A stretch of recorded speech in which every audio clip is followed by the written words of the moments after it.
Hello friends, welcome to ఏకేఎస్ఐఎస్ academy daily current affairs. So ముందుగా నిన్న ఇచ్చినటువంటి క్వశ్చన్ని మనం ఒకసారి చూద్దాం. ఫస్ట్ ఆఫ్ ఆల్ ఇందులో under Ramsar convention it is mandatory on the part of government of India to protect and conserve all the wetlands in the territory of India. So ఇక్కడ all the wetlands అనేటటువంటిది ఏదైతే ఉందో concept అది that is wrong. Under it is mandatory on the part off to protect and conserve అట్లా ఏముండదు. So rest of the statements are right. So కాబట్టి answer వచ్చేసి 2 and 3B. అలాగే నిన్న నేను ఒక పర్టికులర్ ఇమేజ్ని ఎక్స్ప్లెయిన్ చేస్తూ అది పాత ఇమేజ్ కావడం వల్ల మీకు అందులో తమిళనాడులో ఉన్న వెట్లాండ్స్ చెప్పాను. Yes, somebody have commented it. నాకు మన వాళ్ళు చెప్పారు ఎస్ తమిళనాడులో 20 వెట్లాండ్స్ ఉన్నాయి. That is also true. But నేను కొంత పాత డేటా ఎక్స్ప్లెయిన్ చేయడం వల్ల మనకు ఆ మిస్ మ్యాచ్ వచ్చింది. అట్లాంటివి మీరు కరెక్ట్ చేసుకోగల సమర్థులే. సో కాబట్టి మీరు నాకు చెప్పక్కర్లేదు. You are well aware of that. So before we go to the session, if you are looking for UPSC admissions అట్లాగనే Group 1 and Group 2 both AP and Telangana, దయచేసి కింద నెంబర్కి కాల్ చేయండి. they'll give you all the details. ఇక ఈరోజు టాపిక్లోకి వెళ్తే కనుక మనము సోషల్ మీడియా బ్యాన్కి సంబంధించి ఇటీవల కాలంలో చిన్నపిల్లలకి సోషల్ మీడియా బ్యాన్ ఆపాలి, సోషల్ మీడియాను చిన్నపిల్లలకి ఆపాలనేటటువంటి చాలా రిక్వెస్ట్లు వస్తున్నాయి. ఈవెన్ కొన్ని గవర్నమెంట్స్ ఫారెన్లో అయితే ఇలా ఆపే కూడా. కానీ భారతదేశంలో సోషల్ మీడియాని బ్యాన్ చేయకుండానే చాలా ఇబ్బందులు జరుగుతున్నాయి. ఇటీవల కాలంలో గాజియాబాద్లో 3 పిల్లల చేతుల్లోంచి మొబైల్స్ లాక్కున్నారు. వాళ్ళని గేమ్ ఆడుకోనివ్వట్లేదు అని వాళ్ళ పేరెంట్స్ ఆ 3 ఆ బిల్డింగ్ పైనుంచి దూకి ఆత్మహత్య చేసుకున్నారు. అఫ్కోర్స్ దీని వివిధ కోణాల్లో పోలీసులు దీని మీద దర్యాప్తు చేస్తున్నారు. బట్ ప్రైమరీగా మనకు అందినటువంటి సమాచారం ప్రకారం as per return in the news papers ఖచ్చితంగా వీళ్ళు సోషల్ మీడియాకి బానిసలయ్యే ఈ యొక్క ఆత్మహత్య చేసుకున్నారు అనేటటువంటిది మనకు ప్రాథమికంగా వచ్చినటువంటి రిపోర్ట్. సో దీనికి సంబంధించి సోషల్ మీడియా బ్యాన్, అలాగనే మనం పిల్లల్ని ఎంత ఎడిక్ట్ చేస్తున్నాం సోషల్ మీడియాకి అనేటటువంటి అంశాన్ని మనం ఖచ్చితంగా ఆలోచించాలి. It's not only addiction to social media, it's an addiction to mobile phone. Of course మన పని లేనప్పుడు మొబైల్ ఫోన్ చూసుకోవడంలో కొంతవరకు తప్పలేదు. కానీ పూర్తి స్థాయిలో పొద్దున్న నుంచి సాయంత్రం వరకు ఉన్న 24 గంటల్లో 6 గంటలు 8 గంటలు మొబైల్ ఫోన్ మీద కూర్చోవడం అనేటటువంటిది మన తాలూకా ఐక్యూ లెవెల్స్ని కూడా కిందకి తీసుకొచ్చింది. అలాగనే ఎమోషనల్ కోఎఫిషియంట్ మనకి 2 ఉంటాయి సాధారణంగా, intelligent coefficient, emotional coefficient. Intelligent coefficient అంటే ఒక స్టాండర్డ్ టెస్ట్లో మనకి ఎన్ని మార్క్స్ వస్తాయన్న దాన్ని బట్టి ఉంటుంది. ఎమోషనల్ కోఎఫిషియంట్ అంటే it's a product of socialisation. So ఈ ఎమోషనల్ కోఎఫిషియంట్లోని ఇంటెలిజెన్స్ కోఎఫిషియంట్లో రెండింటిలోనూ కూడా మనం తగ్గేటటువంటి ప్రమాదం ఉంది. సో దీనికి సంబంధించి ఈ టాపిక్ న్యూస్లో ఎందుకు ఉంది అంటే 3 సిస్టర్స్ సూసైడ్ చేసుకొని చనిపోయారు. ఎందుకు అంటే స్క్రీన్ అడిక్షన్, మొబైల్ ఫోన్కి అడిక్ట్ అయ్యారు. ఇక్కడ వాళ్ళ పేరెంట్స్తో కొంత గొడవ అయింది, మొబైల్ ఫోన్లు వాళ్ళ చేతిలోంచి లాక్కున్నారు. ఇప్పుడు జాతీయ స్థాయిలో ఇది ఒక పెద్ద డిబేట్ అయిందనమాట. అంటే సోషల్ మీడియాని మైనర్స్కి బ్యాన్ చేయాలి అనేటటువంటి విషయం. అయితే ఇక్కడ కాన్సెప్ట్ సోషల్ మీడియాని బ్యాన్ చేయడం కాదు, అసలు మొబైల్ ఫోన్స్నే బ్యాన్ చేయాలా అనేటటువంటి సమస్య. ఒకవేళ మనం అట్లాంటి చట్టాన్నో రూల్నో కనుక తీసుకొస్తే అది సాధ్యమా? ఎందుకంటే చిన్నపిల్లలకి ఎవరికి మొబైల్ ఫోన్స్ కొనరు, కానీ తల్లిదండ్రుల తాలూకా మొబైల్ ఫోన్స్ చేతిలోంచి లాక్కొని మొబైల్స్ ఫోన్ చూసేటటువంటి పరిస్థితి భారతదేశంలో ఉంది. మరి దీన్ని ఎలా సాల్వ్ చేయాలి? ఇక్కడే పేరెంటల్ కంట్రోల్ అనేటటువంటి చాలా పెద్ద మేజర్ రోల్ ప్లే చేస్తుంది అనమాట. ఎక్కువగా ఆటలాడడము, వాళ్ళని ఇంకా మిగతా వాటిల్లో ఎంగేజ్ చేయడం అనేటటువంటిది దీనికి పరిష్కార మార్గంగా మనం అనుకోవచ్చు. సో ఒక్కసారి కనుక మనం ఇష్యూలోకి వెళ్తే సోషల్ మీడియా బ్యాన్ అనేటటువంటిది ఏంటంటే ఇక్కడ ఫస్ట్ ఆఫ్ ఆల్ చట్టబద్ధంగా సోషల్ మీడియా పైన ఈ యొక్క పిల్లలకి బ్యాన్ విధించడం. ఆల్రెడీ సోషల్ మీడియా వెబ్సైట్సే చేస్తున్నాయి. 18 years లోపు ఉన్నటువంటి వ్యక్తులు ఎవరిని కూడా సోషల్ మీడియా అకౌంట్కి తీసుకురారు. కానీ వాడు 18 years 19 years 12 years ఎలా తెలుస్తుంది? వాడు అక్కడ నొక్కుతాడు 18 years I'm older then 18 years అని, దాన్ని సోషల్ మీడియా వాడికి అకౌంట్ ఓపెన్ చేస్తుంది. సో కాబట్టి regulatory ban or legal ban ఎట్లా పెడతారు? కానీ ఒకవేళ పెడితే దాన్నే సోషల్ మీడియా బ్యాన్ అని అంటాం. అయితే ఇక్కడ ఒక స్పెసిఫిక్ ఏజ్ కింద ఉన్నటువంటి వ్యక్తుల్ని మనము తీసుకురాకూడదని అంటున్నారు. దీనికి ఒకే ఒక పరిష్కార మార్గం, దీన్ని ఆధార్తో లింక్ చేయాలి. కానీ మన దేశంలో మరి అది సాధ్యమా? అలాగనే మనకి సోషల్ మీడియా అకౌంట్స్ నుంచి పిల్లల్ని దూరం చేయాలి అని అనుకుంటే వాళ్ళకి సొంతంగా అకౌంట్స్ అనేటటువంటి ఉండకపోవచ్చు. ఫైన్, పేరెంట్స్ అకౌంట్ యూజ్ చేస్తే వాట్ అబౌట్ దాట్? సో ఈ రెండింటిని కూడా మనం ఎలా కంట్రోల్ చేయాలి? ఎందుకంటే ఫోన్లు లేకపోవచ్చు, ల్యాప్టాప్స్ ఉంటాయి, ల్యాప్టాప్స్ లేకపోవచ్చు, స్కూల్స్లో కంప్యూటర్స్ ఉంటాయి. So everywhere they can use social media. So కాబట్టి ఇక్కడ సెల్ఫ్ అవేర్నెస్ అనేటటువంటిది నాకైతే ఏమనిపిస్తుందంటే స్కూల్ సెషన్స్ నుంచే వాళ్ళకి స్కూళ్ళ నుండే సోషల్ మీడియాని, మొబైల్ ఫోన్స్ని, ఈరోజు సోషల్ మీడియా వచ్చింది, రేపు ఇంకొకటి ఏదో వస్తుంది, ఎల్లుండి మరొక టెక్నాలజీ వస్తుంది. ఈ అన్ని టెక్నాలజీస్లోని కూడా పిల్లల్ని ఎలా మనము రెస్ట్రిక్ట్ చేయాలి, వాళ్ళకి సెల్ఫ్ అవేర్నెస్ ఎలా తీసుకురావాలి అనే కరికులంని కనుక పెడితే అది బహుశా మనకి మంచి ఫ్రూట్స్ ఇస్తుందేమో. సో కాబట్టి ఏజ్ వెరిఫికేషన్ అనేటటువంటి దాన్ని ఇప్పుడు టెక్నాలజీ కంపెనీస్ మీద పెట్టారు. ఇది ఎప్పటికీ జరగదండి. టెక్నాలజీ కంపెనీస్ మీద పెడితే వాళ్ళు ఏదో నామకే వాస్తే ఒక చెకింగ్ అనేటటువంటిది పెడతారు, కానీ దాన్ని బైపాస్ చేసేటటువంటి టెక్నిక్స్ చాలా వచ్చేస్తాయి. సో అట్లాగే టెక్ ప్లాట్ఫామ్స్ అనేటటువంటివి యూజర్ తాలూకే ఏజ్ వెరిఫై చేయాలంటున్నారు. ఎలా చేస్తారు? సరే, ఏజ్ వెరిఫై చేసి మీరు అకౌంట్ ఇవ్వలేదు, అమ్మ అకౌంటో నాన్న అకౌంటో వాడతాడు, అమ్మ ఆధార్ కార్డుతోనే వాడతాడు. ఇళ్ళల్లో చాలామంది ఇప్పటికీ కూడా అమ్మలు చదువుకోలేని వాళ్ళు, తల్లిదండ్రుల్లో తండ్రి కూడా చదువుకోలేనటువంటి పరిస్థితుల్లో ఉన్నవాళ్ళు, అసలు వాళ్ళకి అక్షరాస్యత లేని వ్యక్తులు కూడా ఉన్నారు. సో వాళ్ళు మొబైల్ ఫోన్స్ పిల్లలకి కొనిస్తున్నారు, లేదా వాళ్ళ మొబైల్ ఫోన్లోనే ఈ పర్టికులర్ పిల్లాడే లేదా మరొక యువతో ఖచ్చితంగా వాళ్ళ సోషల్ మీడియా అకౌంట్స్నే వాడచ్చు. ఇలాంటివన్నీ జరగలేదు. సో కాబట్టి ఇది పరిష్కార మార్గమేనా? కాదు, ఖచ్చితంగా అలా అని చేయొద్దు అనేది నా ఉద్దేశం కాదు. కానీ దీనికి ప్రాక్టికల్ సొల్యూషన్ని మనం ఆలోచించట్లేదు అనేదే నా బాధ. సో రెండోది కనుక మనం చూస్తే వెరిఫికేషన్లో గవర్నమెంట్ ఐడెంటిఫికేషన్ కార్డు ఉండాలంటున్నారు. నేను అదే చెప్తున్నా, గవర్నమెంట్ ఐడెంటిఫికేషన్ కార్డు పెడతారు, కానీ బయోమెట్రిక్ వెరిఫికేషన్ రిక్వైర్ అంటే ఏ బయోమెట్రిక్ ఇస్తారు? సోషల్ మీడియా వెబ్సైట్లో లైక్ ఫేస్బుక్కో ఇన్స్టాగ్రామ్కో ఆధార్లో ఉన్న బయోమెట్రిక్ ఇన్ఫర్మేషన్ ఇస్తే అది అసలు ఎన్ని ఇబ్బందులకు దారితీస్తుంది. సో ఇవన్నీ ప్రాక్టికల్ సొల్యూషన్స్ కాదు. కాబట్టి మైనర్స్ని అన్రెగ్యులేటెడ్ డిజిటల్ మీడియాలో మనం ప్రివెంట్ చేయాలి అంటే సెల్ఫ్ అవేర్నెస్ తప్ప, వాళ్ళకి సొంతంగా దాని మీద అవగాహన తీసుకురావడం తప్ప వేరే మార్గమే లేదు.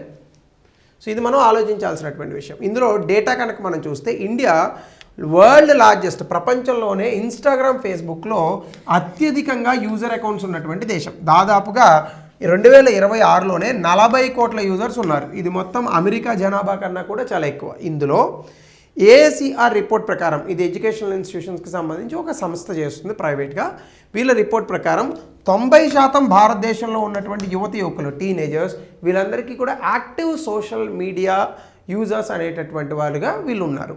అలాగనే mental health warning economic survey 2025-26 ఏం చెప్తుందంటే కంపల్సివ్ స్క్రోలింగ్, మనకి ఇది ఉంటుంది కదా, ఇది ఒకటి ఈ మధ్యకాలంలో కొత్తగా వచ్చింది ఇది.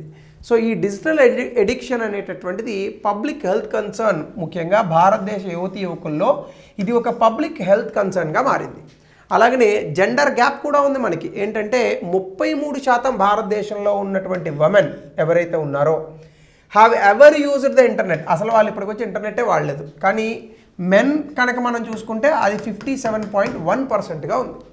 అంటే మీరు ఇక్కడ కనుక చూస్తే ఆడవాళ్ళు మగవాళ్ళు ఈ మధ్య ఉన్నటువంటి భేదంలో కూడా ఎక్కువగా ఓన్లీ 33% ఆఫ్ ఉమెనే హ్యావ్ ఎవర్ యూజ్డ్ ఇంటర్నెట్. 33% మాత్రమే ఇంటర్నెట్ని వాడారు.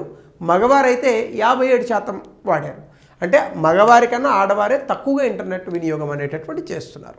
అలాగనే 61% పట్టణ ప్రాంతాల్లో ఉన్నటువంటి పిల్లలు దాదాపుగా ఇంటర్నెట్ మీద 3 గంటలు కూర్చుంటున్నారు. కొన్నిసార్లు ఇది 6 గంటలు కూడా వెళ్తుంది. సో ఏదైనా ఒక పర్టికులర్ ఆట మీద 6 గంటలు కనుక కూర్చుంటే వాడు సచిన్ టెండూల్కర్ అంత గొప్ప వాళ్ళు అవుతారనమాట. మరి ఇంటర్నెట్ మీద కూర్చుంటే మనకి ఏమొస్తుంది అనేటటువంటిది పేరెంట్స్ కానీ పిల్లలు సొంతంగా ఆలోచించుకునేటటువంటి పరిణితి వాళ్ళలో తీసుకురావడం కానీ, లేదా స్కూల్స్లో టీచర్స్ వీటి గురించి చెప్పడం కానీ మనం ప్రయత్నించాలి. అలాగే social media ban for children ఎందుకు ఇది అంటే ఖచ్చితంగా మనకి ఒక ఆల్గోరిథం డ్రివెన్ కంటెంట్ ఉంటుంది. మీరు ఎప్పుడైనా సోషల్ మీడియా ఎందుకు ఎడిక్షన్ అవుతుంది అనే ఒక పాయింట్ గురించి కనుక మనం ఆలోచిస్తే, సోషల్ మీడియా ఎడిక్షన్ అవడానికి గల కారణం ఏంటంటే మీరు సోషల్ మీడియాలో ఏదో కొన్ని పర్టికులర్ సెర్చెస్ చేస్తారు. దీన్ని ఎలా తయారు చేస్తారంటే మీకు నచ్చేటటువంటి వీడియోసే మీకు కనిపించేటట్టుగా ఆ ఆల్గోరిథం మిమ్మల్ని చేస్తుంది. అందుకే మీరు బ్రౌజింగ్ హిస్టరీ ఆఫ్లో పెట్టండి, మీరు సోషల్ మీడియా అసలు ఓపెన్ చేయలేరు. మీరు అది ఆఫ్లో పెట్టారనుకోండి, మీకు ఏ వీడియో కావాలో అది మీరు సెర్చ్ చేసుకోవాల్సి వస్తుంది. సోషల్ మీడియాలో ఉన్న పెద్ద ప్రమాదం ఏంటంటే ఈ పర్టికులర్ బ్రౌజింగ్ హిస్టరీని ఎవరు ఆఫ్లో పెట్టరు. ఆఫ్లో పెట్టకపోవడం వల్ల మనకి ఏమవుతుందంటే, మీరు ఒక వీడియో చూశారు, ఫర్ ఎగ్జాంపుల్ ఒక పులి జింకను వేటాడుతుంది, ఇది వీడియో మీకు ఇది బాగా నచ్చుతుంది, మీకు అలాంటి వీడియోసే సోషల్ మీడియా ఇస్తుంది. సో చాలా పెద్ద పెద్ద చిట్కాలు ఉండొచ్చేమో, కానీ నేను చిన్న చిట్కా చెప్తాను. సోషల్ మీడియా చూడకూడదు, మేము మానేయాలని అనుకుంటున్నాం అన్న వాళ్ళు ఏమీ చేయక్కర్లేదు. మీ ప్రైవసీ సెట్టింగ్స్లోకి వెళ్ళి బ్రౌజింగ్ హిస్టరీ దీన్ని ఆఫ్లో పెట్టండి, అయిపోయింది. మీరు ఎప్పుడు యూట్యూబ్ ఓపెన్ చేసినా మీకు ఏ వీడియో కనిపించదు. మీరు చచ్చినట్టు మీకు ఏ వీడియో కావాలో దాన్ని సెర్చ్ చేసుకోవాలి. అలా సెర్చ్ చేయాలంటే కొంచెం బద్ధకంగా ఉంటుంది. సో మీరు సోషల్ మీడియా చూడరు. సో మీరు చేయొచ్చు, బ్రౌజింగ్ హిస్టరీని ఆఫ్ చేయండి. So this is a good technique. So కాబట్టి ఇక్కడ కనుక మీరు చూస్తే ఈ ఆల్గారిథం డ్రివెన్ కంటెంట్ వల్ల బిహేవియరల్ షిఫ్ట్స్ ఉంటున్నాయి. ఈ కారణంగానే ఈ గేమ్స్ వీటికి ఎడిక్ట్ అయ్యి ఇప్పుడు ఈ సూసైడ్స్ జరిగాయని చెప్తున్నారు. అలాగే మెంటల్ హెల్త్ ప్రొటెక్షన్, ఎక్సెసివ్గా స్క్రీన్ చూడడం వల్ల మనకి ఏమవుతుంది, యాంగ్జైటీ, డిప్రెషన్, బాడీ ఇష్యూస్ ఇవన్నీ పెరిగిపోతాయి యూత్లో. సో దీని కారణంగా మనకి ఏమవుతుందంటే చాలామంది మెంటల్ హెల్త్ ఇష్యూస్కి గురవుతున్నారు. పోనీ టెక్నాలజీని మంచిగా వాడుకోవడంలో తప్పులేదు. కొంతమంది యూట్యూబ్లో చూసుకొని డబ్బులు సంపాదిస్తున్న వ్యక్తులు ఉన్నారు, గుడ్. యూట్యూబ్లో చూసుకొని చాలా జ్ఞానం పొందిన వ్యక్తులు ఉన్నారు, గుడ్. యూట్యూబ్లో పుస్తకాలు వినేవాళ్ళు ఉన్నారు, నాలాంటి వాళ్ళు. నేను ఎక్కువ యూట్యూబ్ని ఎందుకు వాడతానంటే పుస్తకాలు వినడానికి వాడతాను. అంటే నాకు చదవడానికి టైం ఉండదు కాబట్టి నేను పుస్తకం వినడానికి పెట్టుకుంటాను. So I can complete that book in 5 days or 7 days, something like that. So అలా మెంటల్ హెల్త్ ఇష్యూస్ కూడా వస్తున్నాయి. అలాగే cyber grooming, social media restrictions వల్ల ఒకవేళ మనం కనుక చేస్తే మైనర్ ఎక్స్పోజర్స్ టు ప్రిడేటర్స్, అంటే ముఖ్యంగా ఈ డిజిటల్ స్పేస్లో చాలామంది చిన్నపిల్లల్ని చెడగొట్టే వాళ్ళు ఉంటారు. బ్లూ వేల్ గేమ్ లాంటిది వాటిది. సో కాబట్టి చాలా రకాలైనటువంటి ఈ యొక్క ప్రివెన్షన్ ఆఫ్ సైబర్ గ్రూమింగ్ అనేటటువంటి దాన్ని కూడా సోషల్ మీడియా బ్యాన్ వల్ల మనం చేయొచ్చు పిల్లలకి. సో అట్లాగనే కనుక మనం చూస్తే exposure to self harm content, అంటే ఎప్పుడైతే లిమిటెడ్ యాక్సెస్ రెస్ట్రిక్షన్స్ మనం ఇస్తామో సెల్ఫ్ హార్మ్ ఛాలెంజెస్ ఉంటాయి కొన్ని. సో ముఖ్యంగా ఇట్లా గేమ్స్ ఆడి చనిపోవడాలు, లేదా సోషల్ మీడియాలో ఏదో వస్తే దాన్ని రెప్లికా చేయడాలు, దీనివల్ల జరిగేటటువంటి ప్రమాదాలు, ఇట్లాంటి వాటిని మనం నివారించవచ్చు. అట్లాగనే అకాడమిక్ ఫోకస్, మీరు ఇప్పుడు చూడండి జెన్జీ కిడ్స్తో ఉన్న బిగ్గెస్ట్ ప్రాబ్లం ఏంటి, వాళ్ళు అకాడమిక్స్ని కేవలం మార్క్స్ కోసమే చదువుతున్నారు, నాలెడ్జ్ కోసం చదవట్లేదు. అర్లియర్గా మనకి ఓల్డ్ బిఏ చదివినటువంటి వ్యక్తులు, మన తాతలు నాన్నలు కాలం నాటి వాళ్ళు చాలా అద్భుతమైన భాష, కమ్యూనికేషన్ మాట్లాడేవారు. ఇప్పుడు జెన్జీ కిడ్స్కి ఉన్న బిగ్గెస్ట్ ప్రాబ్లం ఏంటంటే ఇదే, because they are very much addicted to the mobiles are very much addicted to the social media, they are unable to communicate properly. మనకి ఇట్లాంటి ప్రాబ్లమ్స్ కూడా వస్తున్నాయి. డిజిటల్ డిస్ట్రాక్షన్స్ స్లీప్ని ఇబ్బంది పెడుతున్నాయి, అటెన్షన్ స్పాన్, స్కూళ్ళల్లో నిద్రపోతున్నారు. నేను చాలామందిని చూస్తుంటాను క్లాస్ చెప్పేటప్పుడు, ఒకళ్ళిద్దరు నిద్రపోతుంటారు. నేను లేపి మొహం కడుక్కొని మళ్ళీ రండి వెనక్కి అని చెప్తూ ఉంటాను. వాళ్ళ కాగ్నిటివ్ డెవలప్మెంట్ ఇబ్బంది పడుతుంది. ఇవన్నీ ఎందుకు, కాన్స్టెంట్గా స్క్రోల్ చేసి చేసి చేసి చేసి మెమరీ అంతా కూడా సోషల్ మీడియాతోనే వెళ్ళిపోతుంది. సో ఇవి మనకు ఉన్నటువంటి సమస్యలు. సో దీనికి సంబంధించి ఇప్పుడు ఒకవేళ సోషల్ మీడియాని కనుక మనం బ్యాన్ చేస్తే ఇందులో ఉండే సమస్యలు ఏంటి? ఫస్ట్ ఆఫ్ ఆల్ ఆ బ్యాన్స్ని పిల్లలు ఈజీగా బైపాస్ చేస్తారు.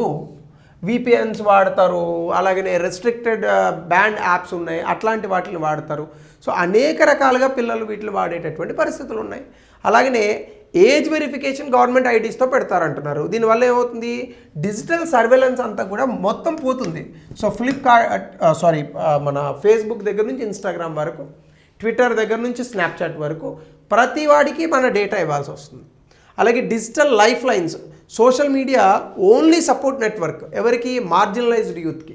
సో అయితే ఇది కొంత ఇబ్బంది కలిగిస్తుంది. Even differently abled children in rural areas ఎవరైతే ఉన్నారో, అంటే అంగవైకల్యం కలిగిన దివ్యాంగులు ఎవరైతే ఉన్నారో గ్రామీణ ప్రాంతాల వారికి సోషల్ మీడియాల నుంచి నేర్చుకునే వాళ్ళు ఉన్నారు. మరి వీళ్ళందరికీ ఇబ్బంది పెట్టేటటువంటి పరిస్థితులు వస్తాయి. మరి వీటిని మనం ఎలా కౌంటర్ చేస్తాం? సో ఇవన్నీ మనకున్న సవాళ్ళు. అట్లాగనే gender inequality, age based restrictions అనేటటువంటి పెట్టడం వల్ల గర్ల్స్ చాలామంది కరెక్ట్గా విద్యా వ్యవస్థ లేనటువంటి, సదుపాయాలు లేనటువంటి ప్రాంతాల్లో ఇంటర్నెట్ ఆధారంగా చదువుకుంటున్నారు. సో మనకి మళ్ళీ అక్కడ డిజిటల్ గ్యాప్స్ వస్తాయి డిజిటల్ యూజేజ్లో. అలాగే డార్క్ కార్నర్స్, అంటే ఇలాంటి బ్యాన్స్ వల్ల మనకి ఏమవుతుందంటే కొన్ని మోడరేటెడ్ స్పేసెస్ ఉంటాయి. సో ఎక్స్ట్రీమిస్ట్ కంటెంట్ ఇట్లాంటివన్నీ కూడా అన్చెక్డ్ అవుతాయి అన్నమాట. సో డార్క్ కార్నర్స్కి మనం షిఫ్ట్ చేయబడతాం. అంటే బ్యాన్స్ అనేటటువంటివి మైనర్స్ని ఎన్క్రిప్టెడ్ అన్మోడరేటెడ్ డేటా ఉన్న స్పేసెస్లోకి తీసుకెళ్ళొచ్చు. అక్కడ వేరే రకంగా ఎక్స్ప్లాయిట్ చేయొచ్చు వాళ్ళని. డార్క్ ఇంటర్నెట్ వాడతారు, అక్కడ ఎవడో కాంటాక్ట్ చేస్తాడు, ఏ టెర్రరిస్టో, వీళ్ళు ఇన్ఫ్లుయెన్స్ అవ్వచ్చు. సో ఇట్లాంటి పరిస్థితులు కూడా వస్తాయి. కాబట్టి ఇవన్నీ మనకు ఉన్నటువంటి ఛాలెంజెస్. మరి మిగతా దేశాల్లో ఎట్లా చేస్తున్నారు? ఆస్ట్రేలియాలో మొట్టమొదటిగా 16 సంవత్సరాల కన్నా లోపు ఉన్నటువంటి వాళ్ళని బ్యాన్ చేశారు. సో అంతకన్నా ఎక్కువ చేసిన వాళ్ళ మీద ఫైన్లు వేశారు. సో ఇట్లాంటిది ఏదైనా మనం ఆలోచించాలి. సో పూర్తి స్థాయిలో బ్యాన్ విధించే కన్నా సింగపూర్లో ఏం చేశారంటే యాప్ స్టోర్స్ని ఏజ్ రేటింగ్స్ పెట్టమన్నారు. సో దానివల్ల ఏమవుతుందంటే ఒక యాప్ డౌన్లోడ్ చేసేటప్పుడే ఈ యాప్ కరెక్ట్గా డౌన్లోడ్ చేయాలా చేయక్కర్లేదా అనే దాని మీదే ఫోకస్ ఉంటుంది. కాబట్టి డౌన్లోడింగ్ ద యాప్ అక్కడే నివారించారు సింగపూర్ వాళ్ళు. సో కాబట్టి టెక్నాలజీలో 2 రకాలు ఉంటాయి. టెక్నాలజీలో పాజిటివ్ ఉంటుంది, నెగిటివ్ ఉంటుంది. ఎప్పుడు కూడా మానవుడు ఎక్కడో చోట టైం వేస్ట్ చేయడానికే చూస్తాడు. ఒకప్పుడు ఒక పరిస్థితుల్లో ఉండేది, ఇప్పుడు మనకి mobile phones and social media దొరుకుతోంది.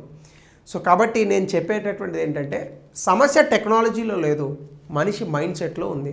So this we have to change. తల్లిదండ్రులు పిల్లలతో ఎక్కువ సమయాన్ని గడపడం, బయట ఆడుకోవడానికి వాళ్ళకి కొన్ని పరిస్థితుల్ని కల్పించడం, ఇవన్నీ చేయడం వల్లనే మనం సోషల్ మీడియా నుంచి దూరం చేయగలం. అంతే తప్ప వాళ్ళని సోషల్ మీడియా వాడొద్దు అంటే అలా వాడకుండా ఎవరు ఉండలేరు, మనం కూడా ఉండలేము. So this would be the answer.